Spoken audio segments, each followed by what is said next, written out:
Boss, ano order mo? Ay, boss, wait lang. Boss! Bali, 3 nito. Boss, yung kamay mo, ang dami mong ino-order sa akin. Ayop ka. Wala pong sinasabi. Wala pa ba? Wala ba? Putang inang para ka nagko-computer lang ah.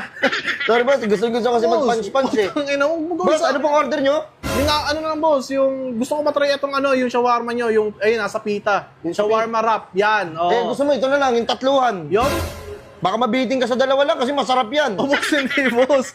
Isa lang ako, hindi ko mauubos sa ko lalagay yan. Eh, paano pag nabiting ka, tapos order ka ulit, hindi gagawin ko ulit. Oh, boss, pwede na. Pag umorder ka ulit, hindi na kita saserban ha. Bakit naman boss, customer nyo ako dito eh. Kaya nga binibigay ko na sa'yo para hindi ka mabitin, para hindi ka na bumalik. Hindi, boss, okay na. Gusto ko na. Mahalaga oras ko. Grabe ka naman, boss eh. Karapatan naman ng customer. Oy, wait. O, yun na, boss. Lalagay mo na naman. Pambihira ka. O sige, ano order mo? Ayun na lang, boss. Yung nasa pita lang talaga. Yung buy one, take one lang. Gusto ko try, boss. Yung ano, yung shawarma wrap? Oh, yung shawarma wrap, boss. Shawarma wrap. Shawarma wrap. Best!